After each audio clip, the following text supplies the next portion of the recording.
Hello Leo, Sun Moon Rising and Venus Signs. Kamusta kayo? Sana po nasa mabuti kayong kalagayan.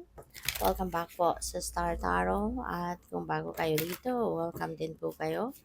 Please subscribe, like, share my videos and leave me a comment kung nakaresonate kayo.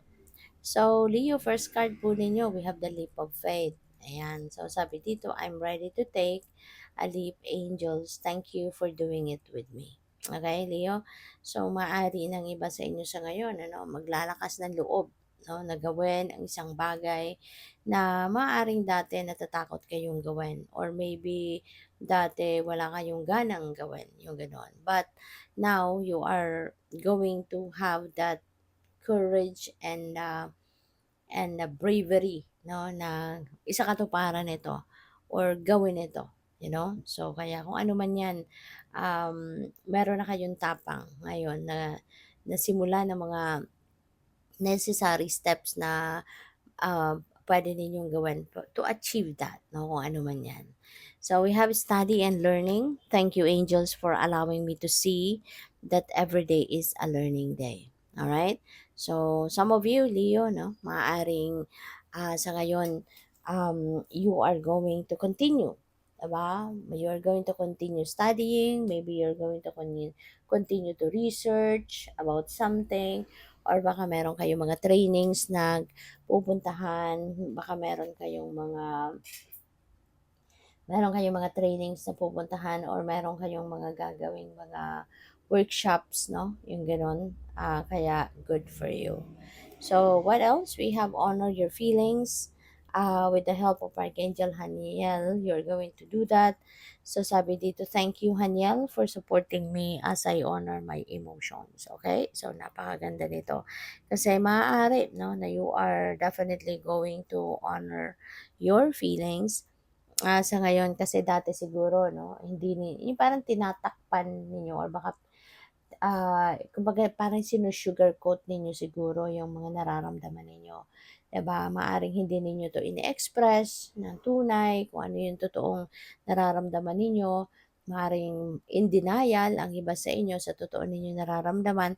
Pero ngayon, no, with the help of Archangel Haniel, maaring you'll be able now to embrace, kung ano talaga ang totoong saloobin mo, ano talaga yung totoo mong nararamdaman, or ano yung totoong iniisip mo. Okay?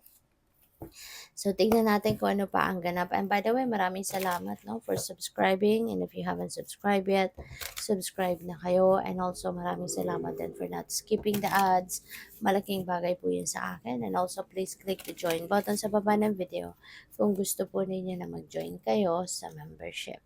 So, we have learning experience. Ayan. So, di ba, meron ditong study and learning.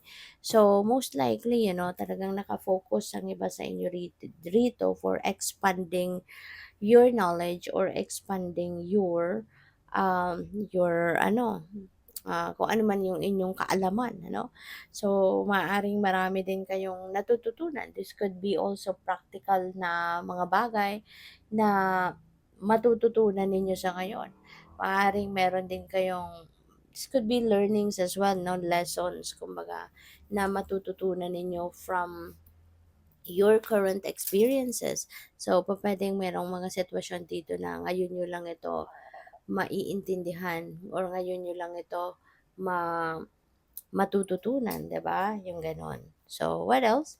We have joy and contentment. Ayan, deserve nyo din naman ito, no, na makaramdam kayo ng joy, makaramdam kayo ng contentment. So, maaari ng iba sa inyo rito is going to be feeling joyful and contented about sa kung ano man ang mga nangyayari sa buhay mo sa ngayon.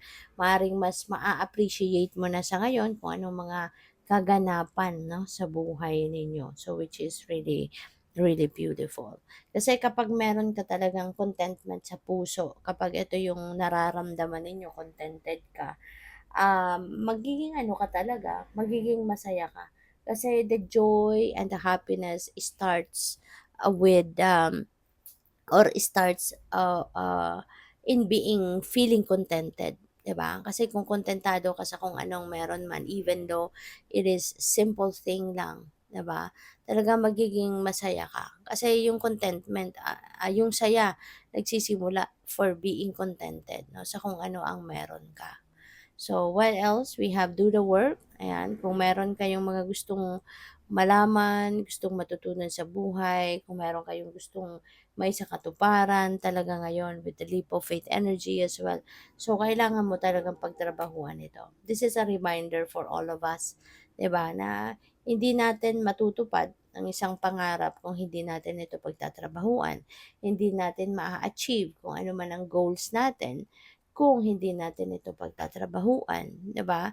Hindi natin ma-experience 'no, sa buhay natin, hindi natin madadala sa ating 3D reality ang isang sitwasyon ano, kung hindi tayo mag-e-effort, kung hindi natin 'yan pagtatrabahuan, hindi ba, at hindi pagsisikapan. Kaya you really need to do the work 'no, kung gusto mo talaga na makamit 'no, ang goals mo, ang dreams mo, mga heart's desires mo, you need to take action. So, what else? We have listen deeply. Ayan, so makinig kayo, listen deeply, makinig kayo lalo-lalo na sa iyong intuition, makinig kayo lalo-lalo na sa makinig kayo sa ano ninyo, sa guidance ng Divine Universe. Okay? You really need to listen deeply para nang sa gayon, magabayan kayo ng Divine Universe kung saan kayo dapat papunta, ano ang dapat ninyong gawin, yung mga ganon. Alright? So, what else? We have raise your vibration. Ayan, so napakaganda rin ito, no? If you are going to raise your vibration, ibig sabihin nito na kasi kapag mataas yung vibration natin, ibig sabihin na you're feeling excited, you're feeling great, masaya ka, you're feeling ecstatic, 'di ba? You're feeling joyful. So, lahat na ng positibong pakiramdam ay nararamdaman ninyo. Kaya yung vibration ninyo tumataas, no? And when you are in a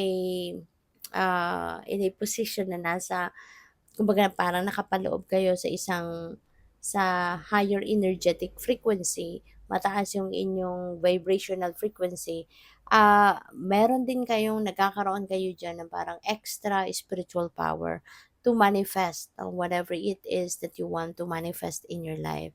So kung ano man ito, kunyari pinag matagal mo na pinagtatrabahuan ng isang bagay, matagal mo na pinag-e-effortan ng isang bagay, when you are in this ano, period sa buhay mo na mataas yung inyong vibration, may tendency ka talaga, no? May chance ka, no, na one day makita mo na yung heart's desires mo nag-unfold na right before your eyes. One day makikita mo na pagising mo, 'di ba? Yung mga pangarap mo nag-unfold na.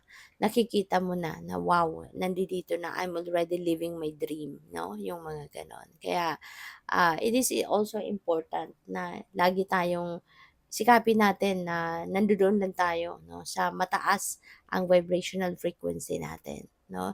Kaya never ever entertain negativity as much as possible. Talagang kontrahin ninyo kung meron kayong mga naiisip or meron kayong mga nararamdaman na negative, tanggalin na 'yan, no? Sikapin ninyong matanggal 'yan sa buhay ninyo kasi hindi 'yan makakatulong sa'yo. Okay? So, good luck. Thank you for watching. Love and light. Namaste.